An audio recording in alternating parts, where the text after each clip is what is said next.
Bonjour à vous tous, j'espère que ça va bien. Donc, comme je vous avais promis aujourd'hui, le cours d'aujourd'hui, c'est une vidéo où je vais faire la résolution d'examen synthèse type, donc qui est assez représentatif de ce que vous aurez à faire jeudi prochain, jeudi le 17 en classe. Donc, c'est un temps accordé d'environ 3 heures, 2h50. Je considère que le niveau de difficulté, la longueur, etc., est assez représentatif de ce que vous aurez à faire lors de l'examen de jeudi prochain. Je vais probablement scinder ça en deux capsules d'environ une demi-heure, ok, avec la question 1, 2, 3, puis 4, 5, 6 ensuite. Donc, premièrement, on va faire les intégrales qui sont là. La première est peut-être imposante un peu, mais il n'y a rien d'extraordinaire dans cette intégrale-là. C'est juste vraiment pour voir si vous êtes capable de faire l'intégrale de chacune de ces choses-là. Donc, on y va. Ça ne devrait pas prendre plus d'une ligne pour faire ça. Donc, on commence par l'intégrale de e à la x sur 2, qui vous donne e à la x sur 2. Rien qui pour vous ébranler pour l'instant. Ensuite, on a l'intégrale de 2x exposant e, donc plus 2x. Lorsque vous avez x à la n, on va ajouter 1 à l'exposant, donc e plus 1. Et on divise par ce nouvel exposant-là, qui est e plus 1. L'intégrale de cos, c'est sin. Donc, on va écrire sin de 7x plus 1, mais il ne faut pas oublier de diviser par le coefficient qui est devant votre x. L'intégrale de sécante carré, c'est tan. Donc, moins tan de 5x. Et encore une fois, il ne faut pas oublier de diviser par le coefficient devant x. Plus e, donc l'intégrale de e ou l'intégrale de n'importe quelle constante, vous redonnez cette constante-là multipliée par x. Et on ajoute une constante, bien entendu, arbitraire. Donc voilà pour le numéro 1A, c'est une ligne, c'est pas à tout casser. Le B, on va avoir besoin d'une technique d'intégration ici. Donc on va poser un certain U. On va poser U égale ln de t. Ici, la racine du ln de t nous embête pas mal. Donc, on va essayer de poser U ln de t. Si ça ne marche pas, on pourrait essayer de poser U égale racine de ln de t ou 1 sur t. On pourrait essayer toutes sortes de choses. Mais ici, on va commencer par poser U égale ln de t. Et à ce moment-là, du va être 1 sur t dt. Qui est en plein ce qu'on a là, à l'exception du 3. Donc, je vais réécrire cette intégrale-là en fonction de U. Donc, j'ai un 1 tiers que je peux sortir. L'intégrale de racine de ln de t, mais ça, c'est U sous la racine, donc U à la 1 demi. Et le reste, c'est du. Rendu là, ça ne devrait pas trop être difficile. L'intégrale de U à la 1 demi, c'est U à la 3 demi, divisé par 3, multiplié par 2, ou divisé par 3 demi, plus une constante. On va mettre ça un petit peu plus beau, puis on va mettre ça en fonction de t également. Donc, j'ai 2. U, c'est ln de t, qui est à la 3 demi. Donc, je vais le mettre au cube. Je vais le mettre sous une racine. Divisé par 3 deux fois, donc divisé par 9, plus une constante. Voilà, ici, c'est terminé pour le numéro 1B également. Le numéro 1C, donc on a l'intégrale de sin carré fois cos carré. Donc on est dans le cas où on a deux exposants paires. Ici, c'est pas trop compliqué dans le sens où on a le même angle. Donc on a l'angle θ pour le sinus et on a l'angle θ pour le cosinus. Donc à ce moment-là, il y a plusieurs manipulations trigonométriques qu'on peut faire là-dessus. Okay? Donc je vous conseille ici, il y a plusieurs façons de le faire ce numéro-là en passant. Je vous donne ma solution à moi, que je trouve plus simple un peu. Donc, d'essayer de dire qu'on a sin θ multiplié par cos θ, tout ça au carré dθ. Okay? Ensuite, on va voir sin fois cos, c'est équivalent à quoi? Si on va dans la feuille de formule, je me l'étais ouverte ici, pas loin. Donc, si on va dans les formules qui sont ici, vous voyez que sinus fois cosinus, OK, c'est une demi. Sinus de la soustraction des angles qui sont le même, donc ça va faire sinus de 0, plus sinus de 2 fois l'angle. Sinon, vous pouvez aussi utiliser la dixième qui est là pour dire que 2 fois le produit des deux va être égal à sinus de 2θ. Donc, vous allez pouvoir tout simplement diviser par 2 tout ça pour avoir que sinus fois cosinus est égal à sinus de 2θ sur 2. Okay? C'est ce que je vais écrire ici, là-dedans. Okay? Donc, c'est égal. Donc, j'utilise ma propriété 10, l'intégrale de sinus fois cosinus, ça donnait sinus de 2θ divisé par 2. Je vous rappelle que le tout est au carré dθ. Ça donne donc, lorsque je vais mettre mon 1/2 au carré, ça va me donner 1 quart. L'intégrale de sinus carré de 2θ dθ. Et puis là, sin carré, ça s'intègre très mal. Donc, on va utiliser encore une fois une autre technique, une autre substitution. Donc, le sinus carré est égal à 1/2 fois 1 moins cos de 2θ. Donc, c'est ce qu'on va utiliser ici. Donc, il y a toujours mon 1 quart qui traîne. Intégrale de sinus carré de 2θ. Je vais écrire que c'est 1/2. 1 moins cos de 2 fois l'angle. Donc, 2 fois 2θ, ça va faire 4θ ici. dθ. Je vais donc sortir mon 1/2 ici. Puis, je vais le multiplier par mon 1 quart qui était là pour me donner un 1/8. Pour avoir ce que j'avais dans mes notes pour pouvoir me suivre facilement. Puis là, l'intégrale de tout ça, ça devrait bien aller. On a notre facteur 1/8 qui est conservé. Et là, je vais faire l'intégrale de 1. On fait l'intégrale de 1 par rapport à θ, ça donne θ. Et l'intégrale de cos, c'est sin. Donc, ça va donner moins sin de 4θ. Mais il ne faut pas oublier de diviser par le coefficient devant θ. Plus une constante arbitraire, bien entendu. OK? Donc, ça ici, ça serait ma réponse finale. Vous pouvez rentrer votre 1/8 si vous voulez. Vous pouvez mettre ce qui est à l'intérieur de la parenthèse sur un dénominateur commun, c'est-à-dire sur 4. Ce n'est pas nécessaire. Moi, je considère que comme ça, c'est une belle réponse complète et assez simplifiée. Donc voilà, pour celle-là, c'était surtout pour voir si vous étiez capable de manipuler les propriétés trigonométriques. Pour le D, on a un peu plus de flafla à faire dans celui-là. Donc j'en ai parlé déjà un petit peu. Il y a certaines personnes qui ont posé des questions sur ce numéro-là tantôt, ce matin. Donc on allait poser U égale x à la 5 plus 1 ici.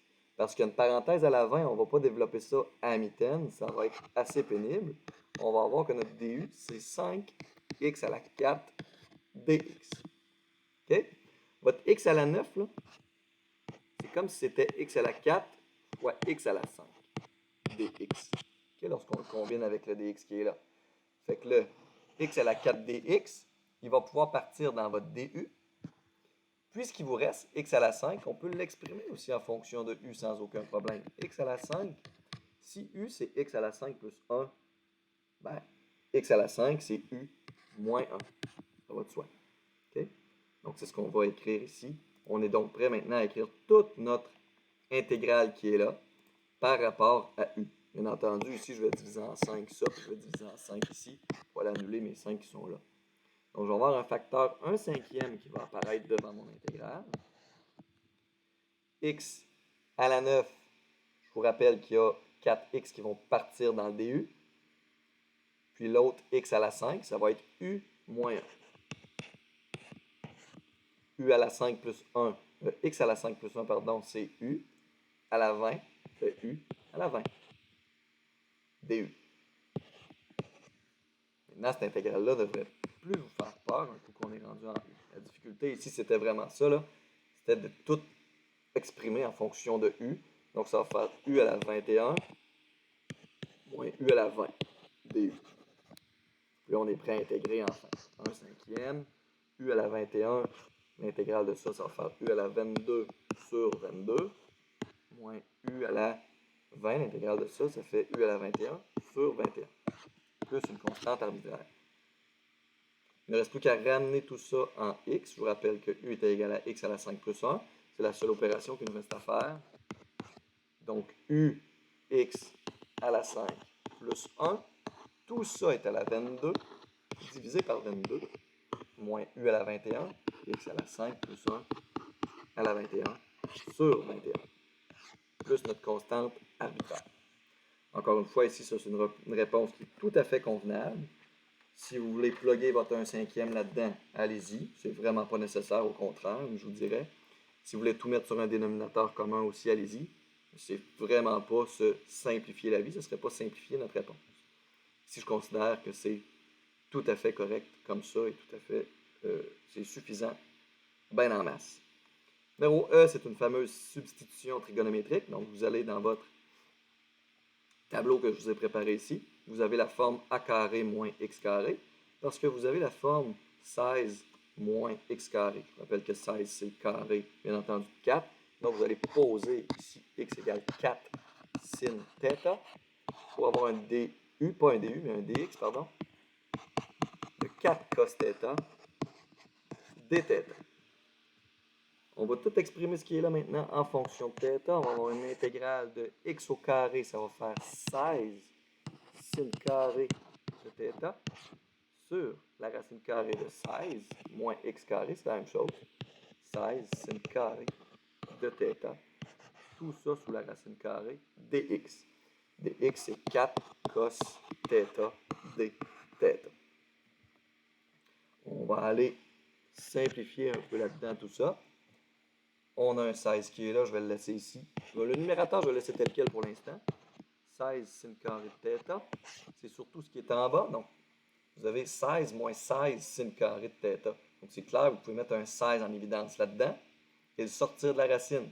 Donc, pour le sortir de la racine, il va falloir prendre la racine de ce 16-là, qui va vous donner 4. Et vous allez avoir la racine de 1 moins sin carré θ, ici, 4 cos θ dθ. Puis la racine... Oh, je viens de voir que je me suis trompé dans mon solutionnaire, c'est pas grave, on va poursuivre. On a la racine de 1 moins sin carré. Okay? Donc, il y a les 4 qui sont là qu'on va pouvoir simplifier. Clac, clac, comme ça. 1 moins sin carré, ça fait cos carré. Racine de cos carré, ça fait cos. Donc, on va simplifier ce cos-là avec ce cos-là. Et c'est ce que je n'avais pas fait dans ma feuille. Je m'en veux un peu, c'est pas grave. On va aboutir au même chemin.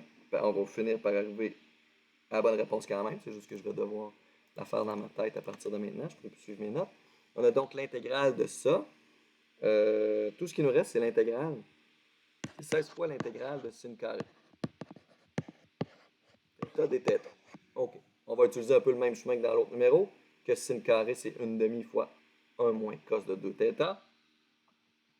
Donc, je vais avoir ici 16 fois l'intégrale de sin carré, ou plutôt de 1/2. 1 moins cos de 2θ dθ. OK? Je vais sortir mon 1/2 pour avoir un 8. Et je vais faire l'intégrale de ces deux choses-là maintenant. Donc, l'intégrale de 1, c'est θ. Et l'intégrale de cos, c'est sin. Sin de 2θ divisé par 2, bien entendu, plus une constante. Donc, mon intégrale en fonction de θ est faite. Je dois me ramener en x. Je vous rappelle que vous avez accès au triangle rectangle qui a cette allure-là, avec x ici, 4 ici, et 16 moins x carré sous la racine ici, comme ça. Vous l'avez dans vos notes de cours, mais sinon, ben juste en se disant que x égale 4 sin θ, ça implique quoi? Ça implique que sin θ égale x sur 4. Puis sin θ, je vous rappelle que c'est le côté opposé divisé par l'hypoténuse. Donc, x sur 4 représente le côté opposé divisé par l'hypoténuse. Donc, on a en plein un triangle qui respecte le x ou le θ qu'on s'est posé. Okay? Donc, c'est pour ça qu'on fait ça. Là, il ne reste plus qu'à aller trouver θ vaut quoi par rapport à x, et sin de 2θ vaut quoi par rapport à x. On va user des stratégies ici, j'improvise, mais on a premièrement que si x égale 4 sin θ, ben on a que sin θ égale x sur 4. Puis on va voir que θ va être égal à arcsin de x sur 4. OK? On va avoir besoin de sinus de 2θ. On n'aura pas le choix d'aller chercher une substitution, une propriété trigonométrique. On a tout ça du sin de 2θ ici? Yes. Regardez-moi ça. On a au numéro 10. Sinus de 2θ, on va écrire ça comme 2 sin θ fois cos θ, parce que sinus θ puis cosinus θ dans ce triangle rectangle-là, c'est facile à exprimer. Sinus de 2θ, c'est pas si évident que ça. OK? Donc, je vais réécrire ici que c'est 8 θ, je vais écrire θ pour l'instant, moins sin de 2θ. C'est 2 sin fois cos, mais il est divisé par 2. Donc, ça va être sin θ fois cos θ. Mon sin θ, je le connais déjà. OK? Mon sin θ, c'est x sur 4. Cos θ, maintenant, je vais aller l'exprimer. Cos θ, c'est côté adjacent divisé par l'hypoténuse. Donc, cosinus θ, c'est côté adjacent divisé par l'hypoténuse. Côté adjacent, c'est 16 moins x carré divisé par 4, mon hypoténuse qui est là. Donc, je suis prêt à tout écrire ça maintenant en fonction de x. Donc, j'ai 8. 8 qui soit en fonction de θ ou de x, c'est 8. C'est la même constante. Θ, c'est arcsine de x sur 4. Sinus, c'est x sur 4. Sur 4, je vais le laisser là parce que je vais le multiplier par cos qui a aussi un quart au dénominateur. Donc, je vais les multiplier ensemble. Ça va me donner sur 16. J'ai racine de 16 moins x carré sur 16. Je vais mettre un peu de couleur pour vous représenter ce que c'est. Il y a un x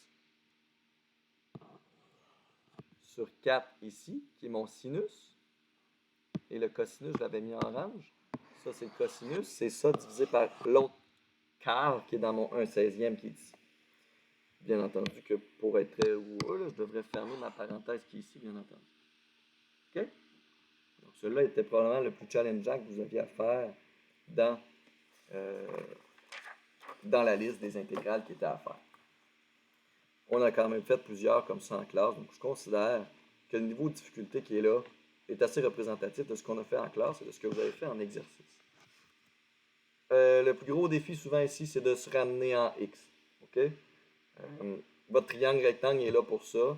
Vous l'avez ici, votre triangle rectangle. OK? C'était la forme qui était là. C'était votre a ici qui était votre 4, votre x et votre racine de votre expression qui était déjà écrite là. Donc, ça va toujours être ça. Puis là, il faut se souvenir, il faut garder en tête nos rapports trigonométriques. Sin, côté opposé sur hypoténuse. Cos, côté adjacent sur hypoténuse. Tan, sin sur cos, au côté opposé sur côté adjacent. OK? Sécante, cosécante, cotangente, c'est l'inverse de tout ça. Puis en plus, vous savez que x était égal à 4 sin θ. C'était la substitution que vous aviez faite. Le changement de variable que vous aviez fait. Donc, elle est vraie tout le long de ce problème-là, en particulier à la toute fin. Donc, on utilise tout ça pour évaluer notre intégrale ici. Ça ressemble à ça pour ces intégrales-là du numéro 1. Cette vidéo aussi, je vais la terminer avec le numéro 2, je pense. Oui. Après ça, je vous ferai une autre vidéo avec le reste. Donc, c'est l'équation différentielle qui est là. Je vais relire l'énoncé. Donc, on a une ville dont la population était de 46 000 habitants en 1995. On a un taux de natalité qui est de 4 % annuellement et un taux de mortalité qui est de 1 % annuellement également. De plus, il y a à chaque année 250 personnes qui quittent cette ville-là pour aller vivre ailleurs. On a besoin d'avoir l'équation différentielle qui représente la variation de la population par rapport au temps, dp sur dt, avec p de t qui est la population de cette ville en tout temps. Donc, je vais aller regarder les entrées. Okay? Il y a combien de personnes qui entrent dans la ville par année? C'est le monde qui naissent, donc c'est le taux de natalité. On a 4 % de la population. Okay? Donc, ça, c'est ce qui entre à chaque année. La sortie, donc les personnes qui sortent de cette ville-là, on a ceux qui meurent et on a ceux qui déménagent. Donc, ceux qui meurent représentent 0,01 % de la population de P. Et on a 240 personnes constamment, donc c'est une constante qu'on ajoute à la sortie. Et variation de la population par rapport au temps, c'est ma réponse numéro A, est égale aux entrées moins la sortie. Donc les entrées, c'est 0,04 P, moins la sortie, 0,01 P, moins 240. Donc j'ai mis un moins devant ma sortie. On peut mettre ces deux choses-là en commun, bien entendu. Donc 0,04 moins 0,01, ça fait 0,03P moins 240. OK? Donc ça, c'est l'équation qui représente la variation de la population par rapport au temps, dP sur dt. En B, on nous demande de trouver l'équation qui représente la population ayant accès à l'équation différentielle associée à ça. Ben, là, on a accès à dP sur dt, je vais la réécrire ici, égale 0,03P moins 240. C'est une équation différentielle à variable séparable. Donc, on met tous les P ensemble. Donc, je vais avoir dP sur 0,03P moins 240 égale, je vais mettre tous les T ensemble, il n'y a absolument aucun T, il y a juste dt qui dépend de T là-dedans. Puis là, je peux intégrer de deux bords, ce qui va me donner à gauche ln de valeur absolue de 0,03P moins 240 divisé par le coefficient devant P, 0,03 égale l'intégrale de dt, c'est T plus une constante. On veut isoler P là-dedans, on va avoir l'équation de P en fonction du temps. Donc, je vais commencer par tout multiplier par 0,03. Je vais avoir le ln de 0,03 P moins 240 égale 0,03 T plus une constante multipliée par une constante va me donner une autre constante. Maintenant, je vais annuler le ln qui est là à l'aide de E, l'exponentielle. Je vais donc avoir 0,03 P moins 240 égale E à la 0,03 T plus C. La constante est rendue à l'exposant de E. Puis ça fait E à la 0,03 T. On l'a fait en masse, donc ça devrait être pas mal acquis. Là. Multiplié par E à la C. Hein, si j'ai une même base avec deux exposants et que je les multiplie ensemble, j'additionne les exposants, donc je fais le chemin inverse ici. Pourquoi je fais ça? Parce que E à la C donne rien d'autre qu'une autre constante. Donc, je vais écrire la constante. Ici, je vais la nommer A. Vous pourriez garder C. Personnellement, j'aime ça, avoir A, puis je ne sais pas trop pourquoi. Okay, ça ne change rien si vous voulez garder C, vous voulez écrire B, ou si vous voulez garder E à la C, ça ne change absolument rien. Je vous rappelle qu'on essaye d'isoler notre P. On est presque rendu. On va avoir 0,03P égale A, E à la 0,03 T plus 240. Et on divise tout par 0,03. Je vais donc avoir P égale la constante ici, si je la divise par 0,03, ça va me redonner quand même une autre constante. Donc, je vais juste écrire A, E à la 0,03 T plus, là, le 240 qui est là, lui, par exemple, je vais aller le diviser par ce 0,03 là, puis ça va me donner 8000. Donc, j'ai trouvé la solution générale de mon équation différentielle. Je dis générale parce que je l'ai trouvée à une constante près. Je dois aller la trouver, cette constante-là. Mais je connais un point. Je sais que la population est de 46 000 lorsque T vaut 0. Donc, j'ai 46 000, 1, 2, 3, égale ma constante. E à la 0, ça fait 1, plus 8 000. Ça me donne donc que ma constante est égale à 46 000 moins 8 000, ça fait 38 000. 1, 2, oups. 1, 2, 3. Comme ça, ça égale A. Et P de T, la population en fonction du temps, est égale à ma constante A que j'ai trouvée, 38 000. E à la 0,03 T plus 8 000. Yes. Puis en C, on vous demande en quelle année la population aurait-elle doublé par rapport à la population. Donc, il faut trouver pour quel T. Ici, là, ça, c'est plus facile là, un peu, donc je vais vous laisser le faire. J'ai plus de place, moi. Pour quel T, on a une population égale au double, donc à 92 000. On va trouver T ici. Ça, vous êtes capable de faire ça en masse. T égale 26 ans. 26,44 ans. Puis comme T0, c'était 1995, on a qu'on est en 2000 20e. OK? Ça ici, c'est un peu plus facile, donc j'en parle moins. Ce que je trouvais un peu plus intéressant ici, un peu plus difficile, c'était vraiment de trouver l'équation différentielle et de la résoudre, bien entendu, pour avoir l'équation de la population en fonction du temps. Donc ça, c'est fait pour l'instant. Dans une autre vidéo, je vais vous faire le reste. Donc l'intégrale impropre qui est là, qui s'en vient, un calcul d'air et les limites. Donc, je vais faire une autre vidéo sensiblement de la même durée pour le reste. Pour que ce ne soit pas trop long, vous allez avoir ça sous forme de 2 vidéos distinctes. Donc, à plus tard.